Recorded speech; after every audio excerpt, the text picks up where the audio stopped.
حیات طیبہ دے دیں گے اسے، پاکیزہ زندگی۔ شرط کیا ہے؟ من عاملہ صالحا، نیک عمل کرے۔ کون سے عمل کرے؟ اٹھنا بیٹھنا، کھانا پینا، چلنا سونا جاگنا محتاط ہو اس کا، وہ نیکی کرے۔ قرآن پاک کے لفظوں کے حسن پر غور فرمائیے گا، فرمایا فَلَنُحْيِيَنَّهُ حَيَاتًا طَيِّبَةً، ہم ضرور اسے پاکیزہ زندگی عطا فرما دیں، صاف ستھری زندگی، معیاری زندگی، خوبصورت شب و روز، آئیڈیل زندگی جس کو لوگ کہیں گے، وہ والی زندگی اسے دیں گے۔ اور دوسرے مقام پر سورہ طٰہٰ کی آیت نمبر 124 میں فرمایا وَمَنْ أَعْرَضَ عَنْ ذِكْرِی، جو ہمارے ذکر سے منہ پھیرے گا، جو ہمارا کھا کے چہرہ کسی اور طرف کرے گا، جو چلے گا ہماری زمین پر لیکن توجہ کسی اور طرف ہوگی، آسمان کی چھت ہماری بنائی ہوئی لیکن اس کے خیالات کہیں اور ہوں گے، فَإِنَّ لَهُ مَعِيشَةً ضَنْكًا، فرمایا ہم اسے تنگ زندگانی عطا کر دیں گے، اس کی زندگی تنگ ہو جائے گی، اس کی معیشت تنگ ہو جائے گی۔ گناہ زندگی کو تنگ کر دیتے ہیں، نیکی زندگی میں آسانی پیدا کرتی ہے۔ آپ کو اگر زندگی میں سکون چاہیے ہو تو آپ کسی غریب کی خدمت کر کے دیکھیں، اللہ کتنا سکون عطا کرتا ہے۔ آپ بڑے پاورفل بھی ہیں، بڑے طاقتور بھی ہیں اور بڑے باوقار بھی ہیں، لیکن کسی کو گالی دے کے آپ کا دل کبھی ٹھنڈا نہیں ہوگا، تکلیف ہوگی، اس کے اندر آزمائش ہوگی۔ ڈاکٹر ریسرچ کرتے ہیں، ڈاکٹر وہ کہتے ہیں گناہ کرنے سے آدمی جسمانی طور پر کمزور ہوتا ہے، لیکن وہی عمل اگر وہ بطور نیکی کرتا ہے تو اللہ اس میں اسے قوت عطا فرماتا ہے، اسی عمل میں اللہ اسے قوت عطا کر دیتا ہے۔ میں صرف اشارہ دے رہا ہوں، اس بات کی تفصیل میں نہیں جانا چاہتا۔ میرے عزیز یہ یاد رکھیں کہ نیکی آپ کو سکون دے گی، نیکی آپ کو ٹھنڈا کرے۔ اللہ تبارک و تعالیٰ نے قوموں پہ عذاب نازل کیا اور قرآن مجید فرقان حمید نے ان قوموں کے تذکرے بیان فرمائے۔ بھائی کس لیے بیان کیے؟ کہ ہم عبرت حاصل کریں، ہم یہ غور کر لیں کہ یہ کام ہم نے نہیں کرنا، اس کام سے ہم نے بچنا ہے، ہم نے غور کرنا ہے کہ یہ چیز ہمارے اندر۔ لوگ کہتے ہیں نہیں جی نہیں، ہم پہ یہ عذاب نہیں آئے گا، بالکل نہیں آئے گا، اس میں شک نہیں۔ پر اللہ نے بیان کس لیے کیا تھا؟ بیان کیا قرآن مجید معاذ اللہ کسی ایسی چیز کا بیان کرتا ہے جس کی ضرورت نہ ہو؟ قرآن پاک نے ایک ایک حرف ایسا بیان کیا جس کی مسلمان کو ضرورت تھی۔ قوم نوح کا ذکر فرمایا قرآن پاک نے، حضرت نوح علیہ السلام کی قوم کو حضرت نوح علیہ السلام نے 1500 سال سمجھایا ہے۔ 15، کچھ لوگوں نے 950 سال لکھا ہے نا، اعلیٰ حضرت نے لکھا ہے 1500 سال عمر ہوئی حضرت نوح علیہ السلام۔ اللہ تعالیٰ بندے کو جلدی سزا نہیں دیتا، بلکہ قرآن مجید میں ایک جگہ رب کریم اس طرح بھی فرماتا ہے کہ جب بندے مجھے بھول جاتے ہیں تو میں ان کے لیے نعمتوں کے دروازے کھول دیتا ہوں۔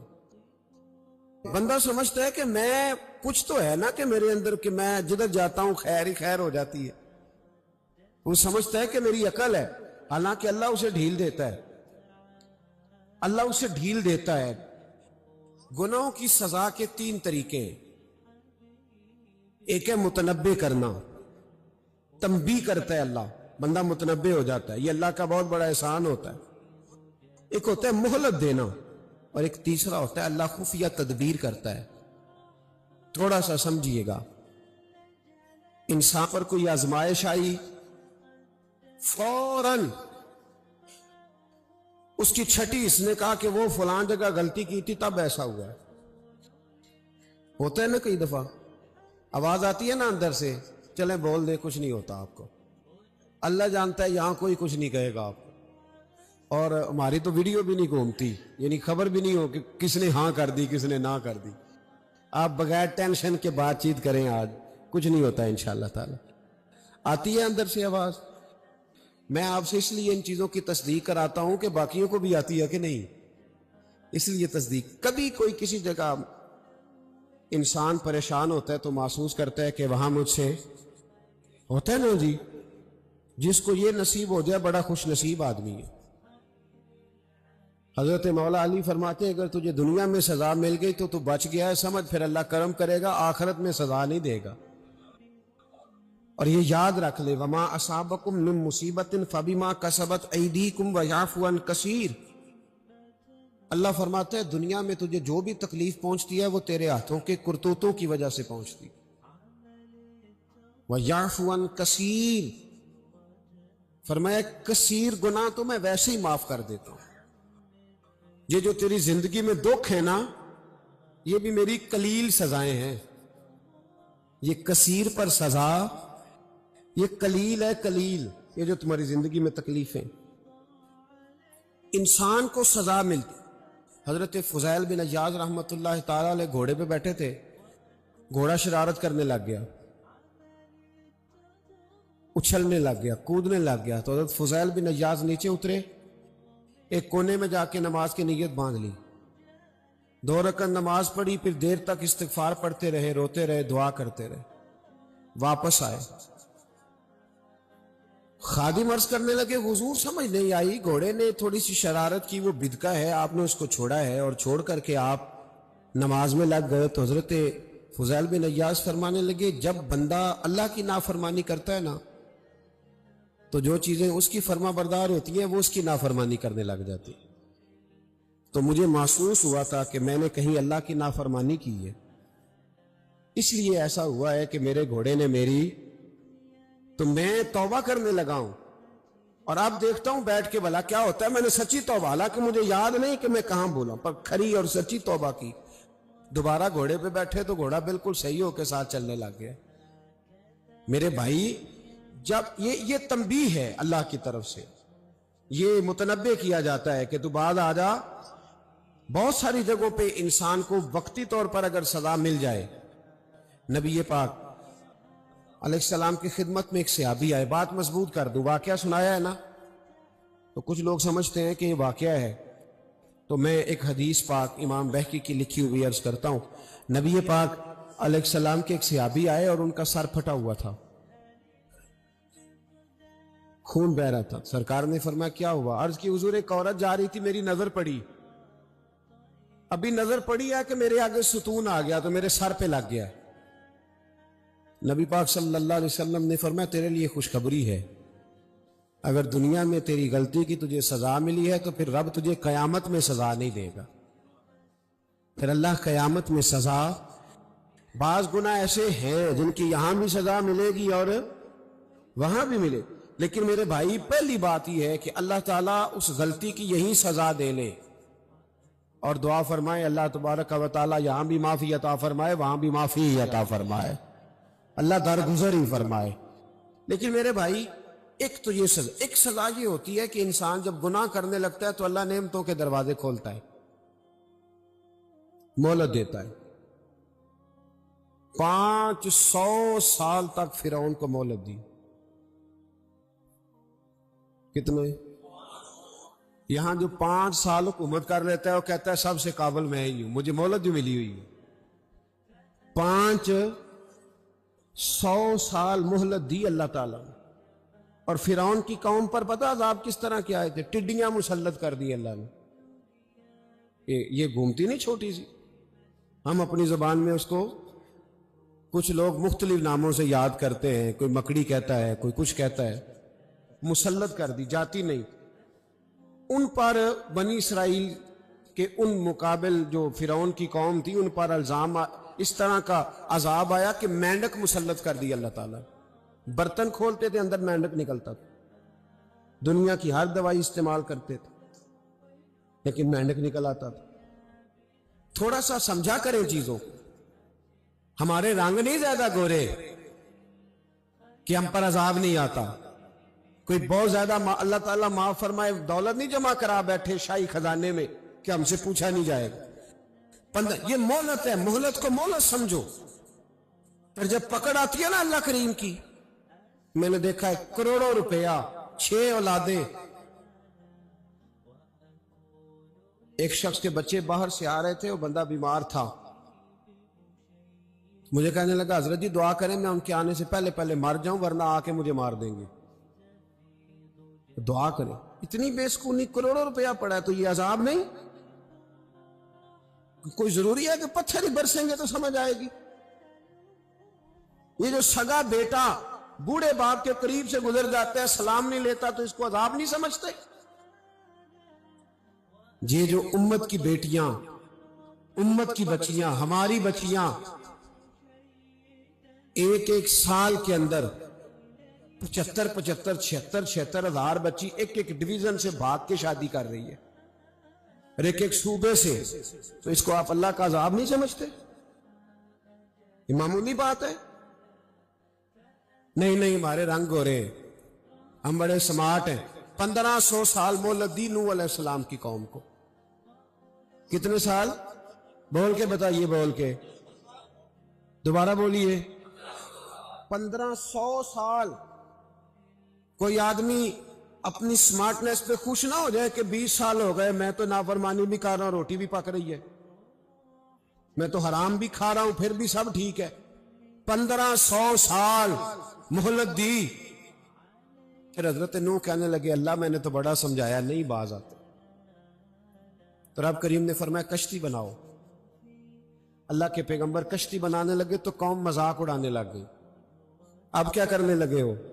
اب کشتی بنانے لگے ہو، خیر تو ہے، قوم مذاق اڑا رہی ہے. حضرت نوح علیہ السلام کا آپ نے کشتی بنائی، پانی کہاں سے نکلا؟ نہ بارشیں ہوئی، نہ سیلاب آئے. ایک تندور تھا، اس کے اندر سے پانی نکلنا شروع ہو گیا. کبھی تندور سے بھی پانی نکلا ہے، پر جب نکالنے والا چاہتا ہے تو وہاں سے بھی ایک تندور سے پانی نکلا. اتنا نکلا، اتنا نکلا، اتنا نکلا کہ قوم ساری ڈوب گئی. قرآن مجید کے صفحات شہادت دیں گے کہ حضرت نوح کی قوم کا بچہ بچہ بہہ گیا. بچے صرف وہ تھے جو حضرت نوح کے ساتھ ہو گئے، تباہ ہو گئی. اللہ بے نیاز ہے، بے نیاز. 1500 سال مہلت ملے اور تو پھر بھی کہے رب بڑا کریم ہے، معاف کر دے گا. 1500 سال تجھے گنجائش دے اور تو کہے کوئی نہیں، بات معافی ملنی چاہیے ابھی بھی. میرے بھائی، حضرت صالح علیہ السلام کی قوم، حضرت صالح نے تبلیغ شروع کی تو کہنے لگے پہلے معجزہ دکھاؤ. جی آج تو نہ لوگ معجزے مانگتے، آج بھی لوگ کرامتے اور معجزے، اللہ معاف کرے، جو چیزیں معجزہ تو ہو نہیں نہ سکتا، لیکن آج بھی لوگ، آپ یقین کریں، کہتے ہیں یہ بڑی نمازیں پڑھتا ہے تو پھر بخشا کیوں نہیں گیا، پھر کیوں نہیں منو سلوا کیوں نہیں اترا اس پر، پھر میں بھی اسی طرح ہی ہوں، کیا اس کے اندر خوبی آ گئی؟ مولوی بھی ویسے ہی ہے، صوفی بھی ویسے ہی ہے. لوگ مانگ نہیں رہے، لوگ دلیلیں مانگ نہیں رہے. ابھی بھی لوگ بحث نہیں کرتے. کیا فرق آ گیا جی؟ ویسے ہی ہیں سارے. اللہ تعالیٰ سے ڈرنا چاہیے. ہمیں سامنے والے کی طرف دیکھ کر صحیح ہونے کا حکم نہیں ہے، ہمیں اپنی اصلاح کا حکم ہے. اپنی طرف دیکھ کے اپنے آپ کو ٹھیک کرنے کا. الزام لگا کے گزر جانا، اس کا کوئی مطلب؟ سنو اور یاد رکھو. حضرت صالح علیہ السلام سے کہنے لگے پہلے معجزہ دکھائیں. تو حضرت صالح علیہ السلام نے فرمایا اونٹ کہاں سے پیدا ہوتے ہیں؟ کہا اونٹنی کے بطن سے. فرمایا آؤ میں تمہیں پہاڑ کے اندر سے اونٹنی پیدا کر کے دکھاتا ہوں. کہاں سے؟ پہاڑ کے اندر سے. حضرت نوح ساتھ لے کے گئے تو پہاڑ کے اندر سے اونٹنی نکلی، اور اونٹنی بھی گابن تھی، اس کے پیٹ میں بچہ، اور اونٹنی اتنا دودھ دیتی تھی کہ ساری بستی دودھ پی جاتی تھی، پھر بھی دودھ بچ جایا کرتا تھا. لیکن حضرت نوح علیہ السلام نے فرمایا تم نے دیکھ تو لیا یہ اسے، یہ جتنا دودھ دے گی روٹی بھی اتنی کھائے گی. ایک دن تم سارے پانی پیو گے، ایک دن یہ سارا پانی پیا کرے گی. ایک دن تم سارے باقی جانوروں کو گھاس کھلاؤ گے، ایک دن یہ اونٹنی. اور اونٹنی کا نام کیا؟ ناقۃ اللہ، اللہ کی اونٹنی. کس کی اونٹنی؟ نام کیا ہے؟ اللہ کی. یہ اللہ کی اونٹنی ہے. تو حضرت نوح علیہ السلام کی اونٹنی فرمایا اس کی بے ادبی نہ کرنا. باز نہیں آئے. لوگ باز نہیں آئے. کہنے لگا جی دودھ دینا تو ٹھیک ہے، پر یہ جو سارا پانی پی جاتی ہے نا یہ صحیح نہیں. یہ جو ساری گھاس کھا جاتی ہے یہ نہیں ٹھیک. دودھ دینا تو ٹھیک ہے پر یہ نہیں صحیح. آپ نے فرمایا اسے کچھ نہ کہنا، اللہ کی اونٹنی ہے. میں کہا کرتا ہوں ان لوگوں نے ناقۃ اللہ کی بے ادبی کی. حضرت نوح علیہ السلام کی اونٹنی کی ٹانگیں کاٹ دی، صالح علیہ السلام کی. اور دیکھو اللہ بڑا بے نیاز ہے، اگر پیدا کرنا جانتا ہے تو حفاظت کرنی نہیں جانتا. لیکن رب کریم نے فرمایا نہ کرنا. انہوں نے ان کے پیر کاٹ دیے، کانوں پہ چھریاں لگائیں. اونٹنی جب مر گئی، اونٹنی اللہ تبارک و تعالیٰ کی وہ اونٹنی جب مر گئی تو حضرت صالح علیہ السلام کی قوم پر رب کریم نے زلزلہ بھیجا. اذا زلزلت الارض زلزالہا، جب زلزلے آئیں گے اور جب ان کا زلزلہ آنا زلزلہ آتا ہے نا کیا کرتی ہے قوم؟ لا الہ الا اللہ، لا الہ لا الہ الا اللہ، کلمے جاری ہو جاتے. بلکہ ایک دفعہ ایسا بھی ہوا کہ مسجدوں میں اعلان ہونے لگے زلزلہ آ رہا ہے. جو فجر کے لیے نہیں اٹھے زلزلے کے لیے وہ بھی اٹھ گئے. جن کا دعویٰ ہے نا میری سویرے آنکھ نہیں کھلتی، ان کی لگی نہیں کتنے گھنٹے، بعد میں بھی نہیں لگی. ٹی وی پہ اعلان ہوتے رہے کوئی نہیں آ رہا سو جاؤ چپ کر کے، لیکن آنکھ لگی. موت سے تو ڈرتا ہے، اللہ سے ڈرتا ہی نہیں. موت کا خوف ہے رب کا نہیں. زلزلہ آیا ساری قوم تباہ ہو گئی. بتاؤ اگر ناقت اللہ کی گستاخی ہو تو اللہ ناراض ہو جاتا ہے، اور اگر اولیاء اللہ کی ہو، اگر اولیاء اللہ کی ہو تو رب ناراض نہیں ہوتا. شرم نہیں آتی لوگوں کو داتا صاحب کی بے ادبی کرتے، شرم نہیں آتی لوگوں کو غوث اعظم کی گستاخی کرتے، حیا نہیں آتی جنہوں نے دین پھیلایا ان کی بے ادبی. میں درد سے کہتا ہوں، رو کے کہتا ہوں، اور اگر کلیجہ پھٹ سکے تو میں دکھاؤں زخم کتنے. ایک حج کے موقع پر ایک بابا جی، اس سال 4,80,000 روپے کا پرائیویٹ حج تھا، اور بابا جی کی کیفیت کمزور تھی، بیچارے بیمار تھے. اس کے باوجود وہ گئے. بوڑھے آدمی، جا کے بیٹھیے، بزرگ، اور کتنی مشکل ہے وہاں منا، مزدلفہ، عرفات، طواف زیارت، کتنا مشکل کام ہے طواف زیارت کرنا، طواف وداع کرنا. کس کٹھن سے حج کیا، بڑھاپے میں پیسے بھی لگائے. اور جب وہ روضہ رسول پہ گئے صلی اللہ، اور انہوں نے جا کے نبی پاک صلی اللہ علیہ وسلم کے روضے کی طرف منہ کر کے درود شریف پڑھا تو ایک ملا نے اٹھ کے کہہ دیا تو مشرک ہے. تو میری روح کانپی. میں نے کہا تجھے شرم نہیں آئی، حیا نہیں آئی؟ اس کی عمر دیکھ، کس بڑھاپے میں کہاں سے چلا کہاں آیا. یہ مشرک ہوتا تو کسی مندر میں جاتا، یہ مشرک ہوتا تو کسی گرجے میں جاتا. یہ مشرک نہیں، یہ مومن ہے. اور یہ وہ والا مومن ہے جس کے سینے میں دل جب دھڑکتا ہے تو خالی دھڑکتا نہیں، ساتھ وہ محمد عربی پہ درود و سلام بھی پڑھتا ہے. شرم نہیں آتی لوگوں کو؟ اتنی بڑی گستاخی کرتے. جو روضہ رسول پہ آیا مشرک ہے. میں نے تو ایک مولوی کو صاف صاف کہا تھا، میں نے کہا اگر میں مشرک ہوں تو نکالو، مشرک کا داخلہ تو یہاں ویسے ہی منع ہے. شرم نہیں آتی؟ اپنی زبان کا ایک پاس کرو کچھ. اتنا ظلم، اتنی بڑی فرقہ واریت امت میں، اتنا امت کو تقسیم کرتے ہو، تمہیں شرم نہیں آتی؟ جہاں سے اتحاد کا پیغام دینا چاہیے وہاں سے تم لوگوں کو فرقے کا پیغام دیتے ہو، ایک مقصود فرقے کی تبلیغ کرتے ہو. خدا را، تو میں کہہ رہا ہوں ناقت اللہ کی بے ادبی پہ عذاب آتا ہے تو اولیاء اللہ کی بے ادبی میں نہیں آتا. داتا صاحب ساری زندگی تبلیغ کرتے رہے، ایک آدمی نے اٹھ کے کہہ دیا جناب وہ تو شرک کا اڈا ہے، تو رب کریم ناراض نہیں ہوتا ان باتوں سے؟ ہمیں خیال کرنا چاہیے، اللہ سے ڈرنا چاہیے. ان چیزوں سے عذاب آتا ہے اور آ رہا ہے. اللہ تعالی ہمیں محفوظ فرمائے. اللہ ہمیں اس سے، قوم لوط پہ بھی عذاب آیا. ہم جنس پرستی، مرد مردوں سے بدکاری کرتے. حضرت نوح نے سمجھایا کہ یہ کام درست فطرت کے خلاف ہے، یہ کام درست نہیں. جب انسان یہ کام کرتا ہے تو زمین اور آسمان کانپتے ہیں. اب میں کیسے کھول کے بتاؤں؟ میرے پاس اعداد و شمار ہیں کہ پاکستان کے اندر اس کام کی کیفیت کیا ہے. اور کس طرح کر کے لوگ، میں تو رونا روتا رہتا ہوں داڑھی کا.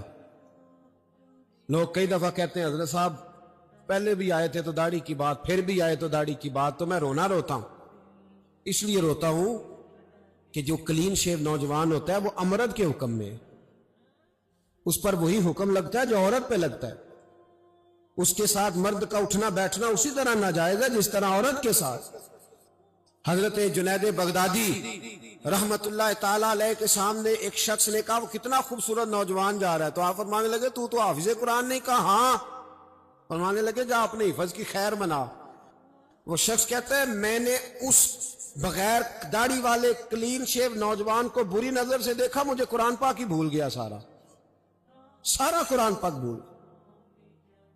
اور کتنے سال میں دعائیں کرتا رہا، بیت اللہ کے طواف کرتا رہا، میں یاد بھی کرتا تو نہیں ہوتا. کیسے اب تو ہمارا نعت کہاں بیوٹی پارلر سے ہو کے آتا ہے، ہم کسی اور کو کیا پیغام، وہ پیغام، وہ نظام، وہ طریقہ کار جس کا حکم تھا شریعت میں. قوم لوط پر عذاب آیا. صحیح بیٹھتے ہوں گے بچے جو موٹر سائیکلوں پہ بیٹھتے ہیں. میں نے گجرانوالہ کی سڑکوں پہ بچوں کو، نوجوانوں کو جو تماشے کرتے سرے عام دیکھا ہے تو مجھے ڈر لگتا ہے. اور کوئی روکنے والا نہیں، شغل ہو رہا ہے، ہنس رہے ہیں، اور سامنے عورتیں بھی ہے، سب ہو رہا ہے. کتنی تکلیف کی بات. حضرت نوح کی قوم یہ کام کرتی تھی، قرآن پاک نے بیان کیا ہے. حضرت نوح نے سمجھایا، فرمایا رب کریم نے تمہیں اپنی خواہش پوری کرنے کے لیے جائز طریقہ عطا فرمایا، عورتوں سے نکاح کرو، اور اس نکاح کی برکت سے جو اللہ تمہیں اولاد دے گا اس کو اللہ تبارک و تعالیٰ تمہارے لیے باعث بخشش بھی فرمائے گا. لیکن جب قوم نہ مانی تو جو قوم لوط کا عمل کرے اس کا علاج قرآن نے بیان فرمایا کہ آسمان سے پتھر برسیں گے. پھر پتھر برسے، اور جن کے بڑے بڑے اچھے دماغ تھے ان کے دماغ چکنا چور کر دیے گئے، تباہ کر دیے گئے، ان کے دماغ زمین پر بچھاڑ دیا گیا. اللہ مہلت دیتا ہے، لیکن اس کا مطلب یہ نہیں کہ انسان توبہ ہی نہ کرے. حضرت شعیب علیہ السلام کی قوم پر بھی عذاب آیا، اس لیے کہ بددیانتی کرتی تھی، ناپ تول میں کمی کرتی تھی. میں نے کہا تھا شب قدر کی رات کہ یہ کوئی تماشا ہے کہ شب رات آئی تو ساری رات روتے رہے، یا اللہ معاف کر دے، یا اللہ معاف کر دے، رو رو کے چیخے مار مار روئے. شب قدر آئی تو پھر چیخے ماری، ساری رات روئے. تو جس بندے کا پروگرام ہی نہیں سویرے بدلنے کا، دکان پہ بیٹھ کے پھر وہی ناپ تول میں کمی، پھر وہ اللہ تعالیٰ معاف کرے. میں ایک مضمون پڑھ رہا تھا تو وہ فوڈ کے اسپیشل لوگ تمہیں لکھا تھا مہربانی کرو ملاوٹ ہی اچھی چیز کی کر لو، مرچ میں کیری تو نہ ملاؤ اینٹوں کی، وہ تو بیمار کرتی ہے، وہ تو خون کی آنتوں کو روک دیتی ہے. وہ کہنے لگا، اور وہ کہتا ہے میں تمہیں بتاتا ہوں کون کون سی چیز ملائی جا سکتی ہے، وہ ملا لو. خدا را اس قوم پہ رحم کرو، مہربانی.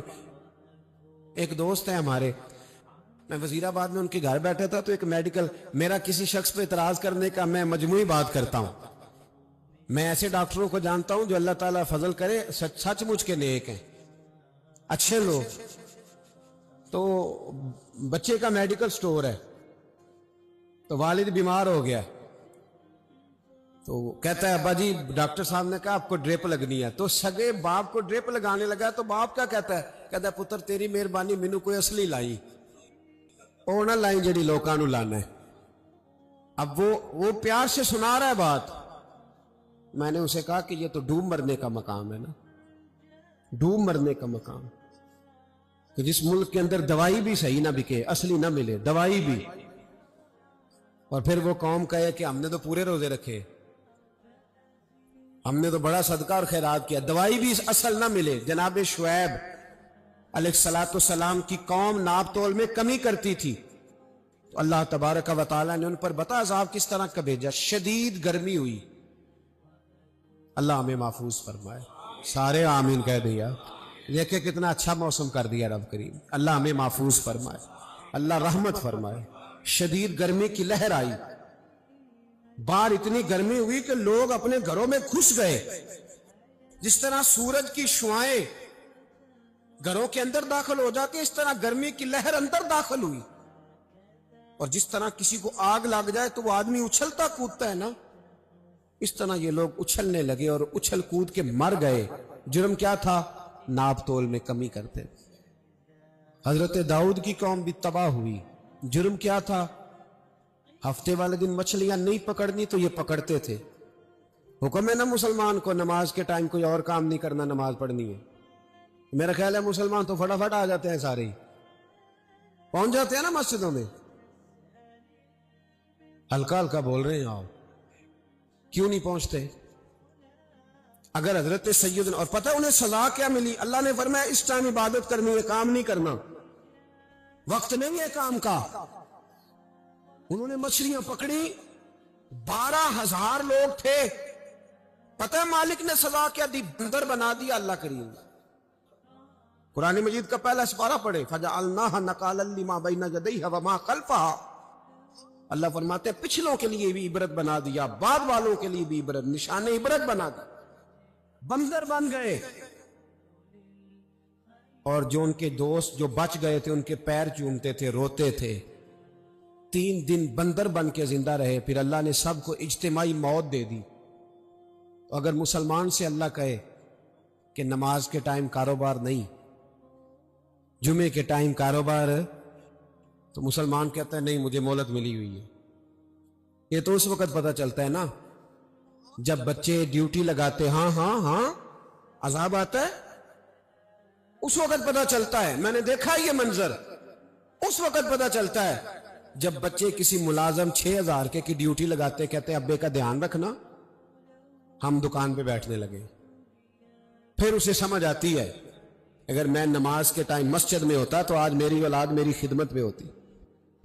میں نماز کے ٹائم مسجد نہیں گیا تو بچوں نے 6,000 کا ملازم بٹھایا ہے، ابا جی کا خیال رکھ، ایک نرس بلائی ہے تو خیال رکھ۔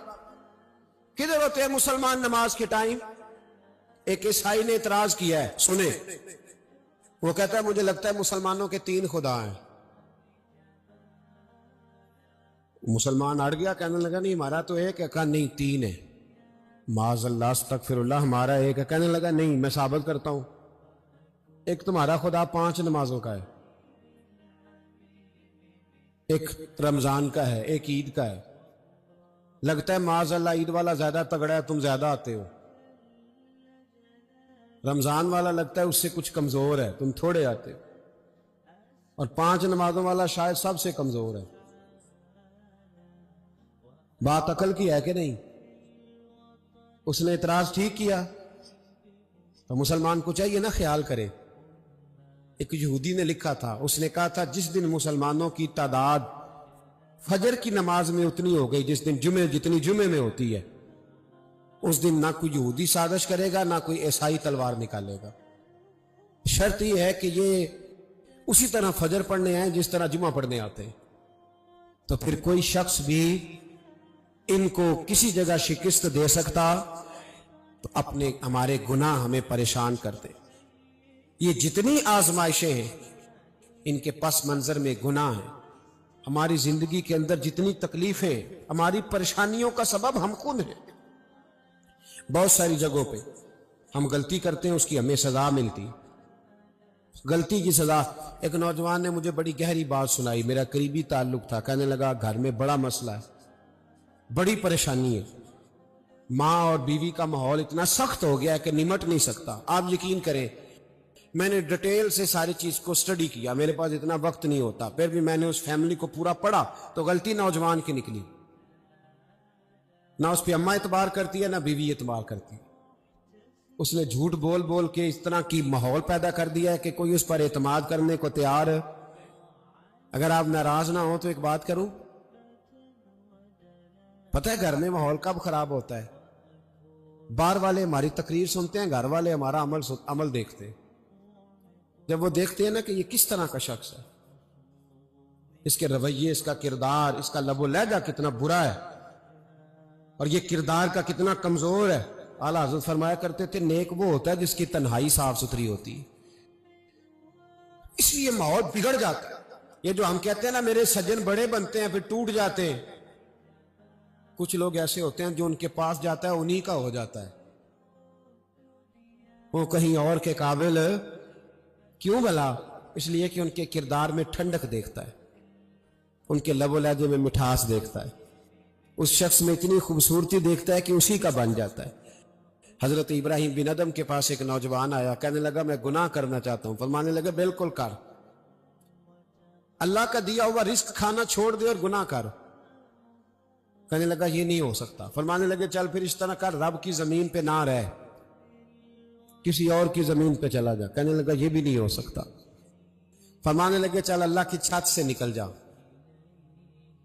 کہنے لگا یہ بھی نہیں ہو سکتا، تو آپ رو پڑے۔ فرمانے لگے پھر جناب اسرائیل جب آئیں تو ان سے کہنا مجھے 2-3 سال کی مہلت دے دے، پچھلی میری گناہوں میں گزر گئی، میں ذرا 3 سال عبادت کر لوں۔